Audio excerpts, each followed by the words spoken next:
Dragon Ball, a story that influenced many of my generation, and is even beginning to influence people in this day and age, with that of Dragon Ball Super. Even younger people are starting to get into it too, but nostalgia definitely drives my stories, such as What If Raditz fought Goku at Kame House, the part that we are now 17 chapters into. After 4 months of making videos, we're about to enter the Buu Saga, but there's a few loose ends to pick up.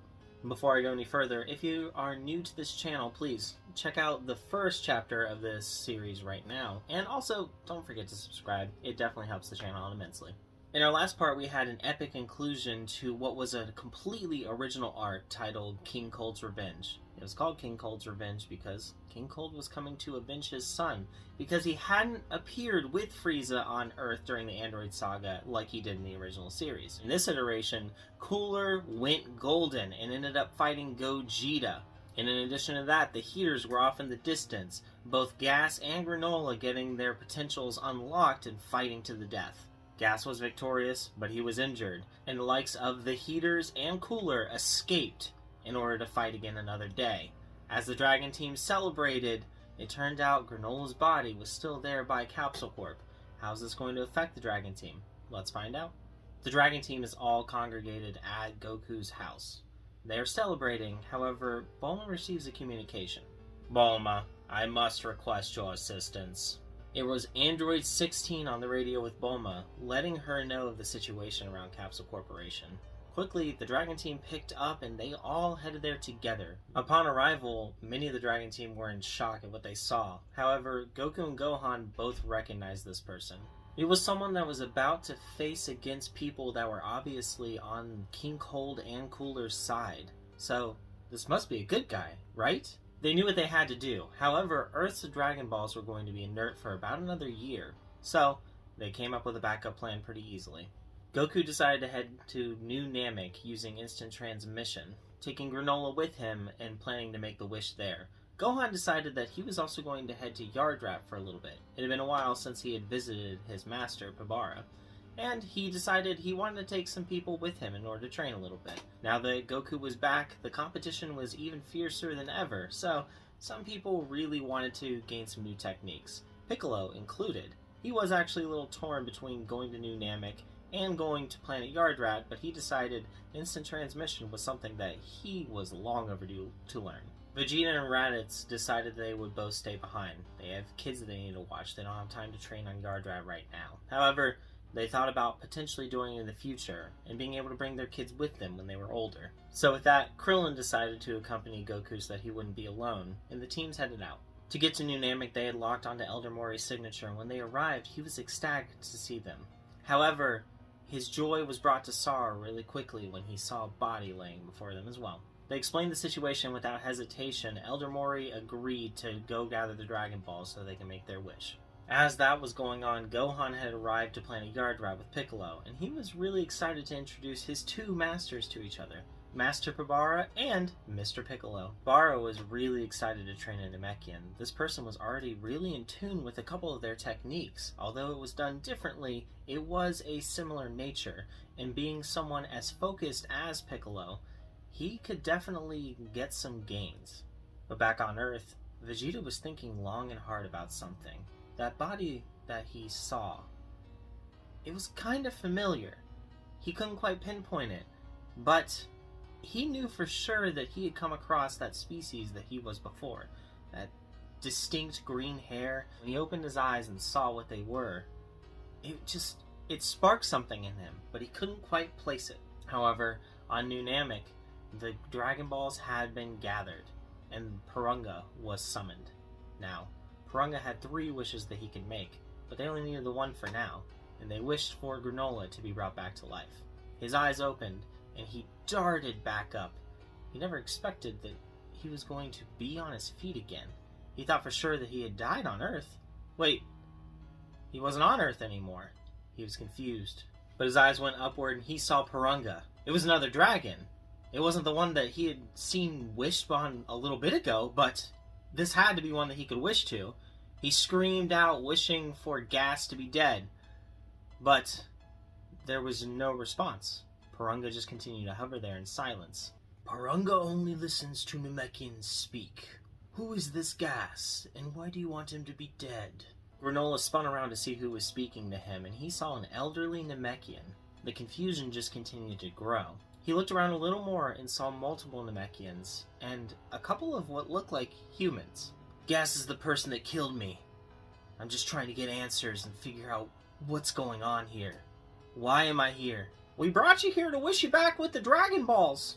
Ours are kind of gone for a year, so we need to let you come back as quickly as possible.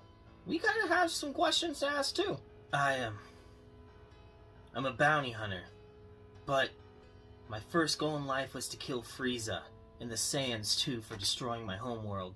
I went to Earth because I heard there were some Saiyans left there, and with King Cold and Cooler going there, too, I thought that maybe they were going to team up, so I went there to see what I could do to take them all out at once.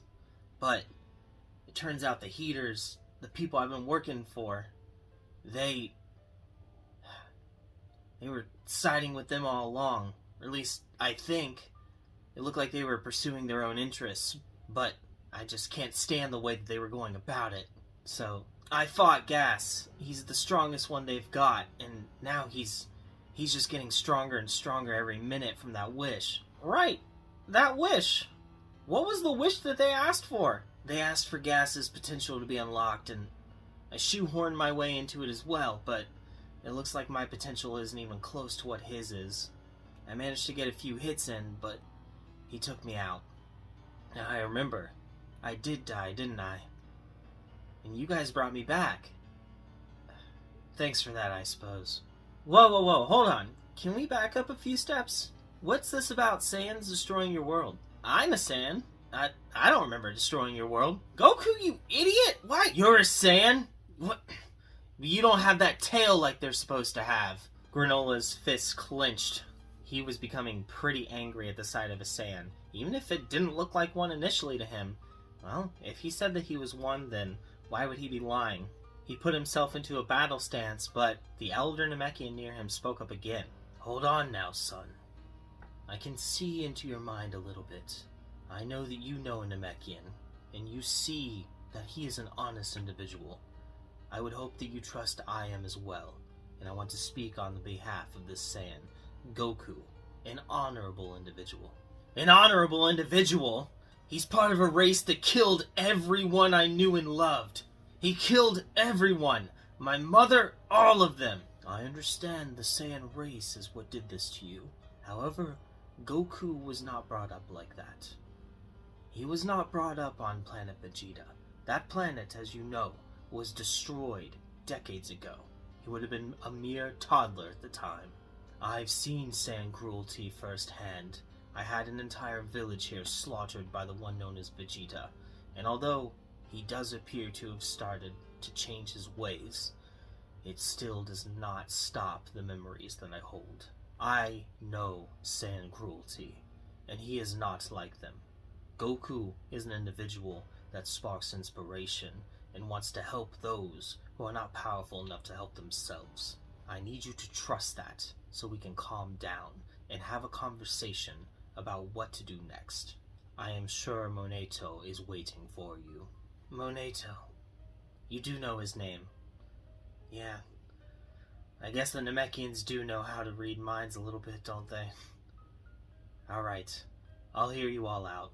So Granola did just that. He listened to the adventures of Goku, the one that defeated Frieza himself, and he was actually amazed. He thought for sure that Frieza had perished through some way. However, he didn't for a second think that it was a Saiyan, coming full swing and avenging his own planet, along with the planet Cereal. This actually amazed him and softened him up a little bit more to Goku. Goku was already rubbing off on him, and by the end of the conversation, he didn't really have an intent to kill him anymore. That being said, Saiyans in general were still something that left a bad taste in his mouth. But he did have a problem that he needed to figure out. The Heaters were bound to be angry at Granola.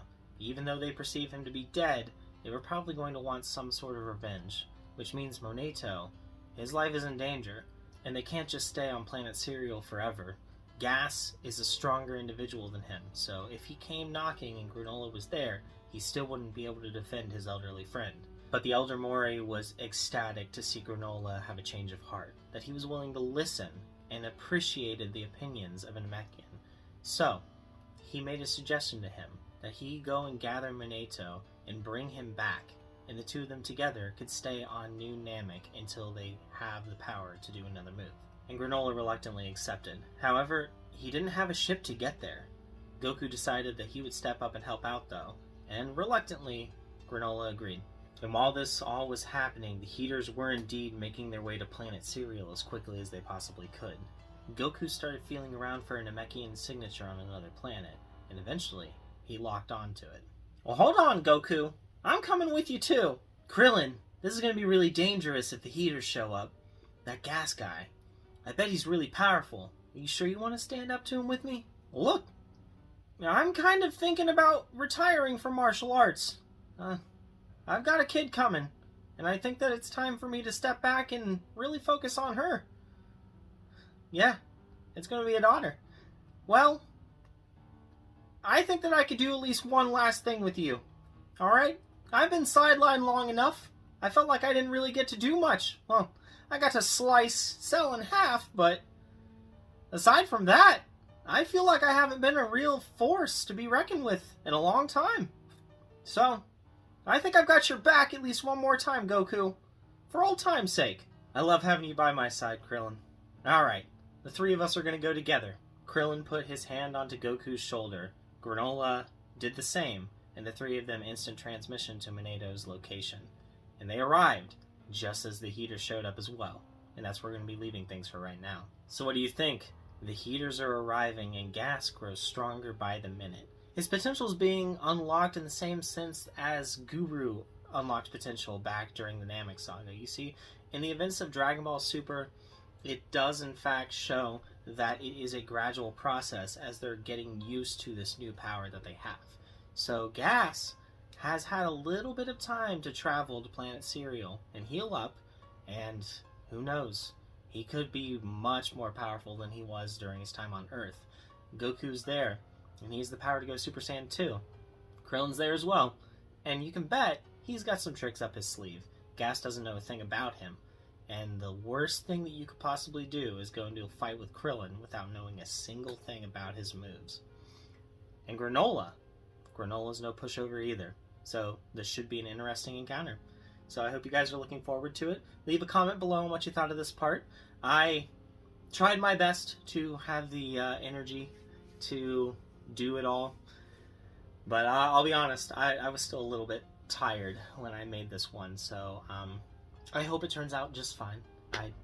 I still enjoyed making it. I still enjoy making these videos for all you guys. This was part 17. Man, hope you guys are looking forward to part 18. So until then, bye.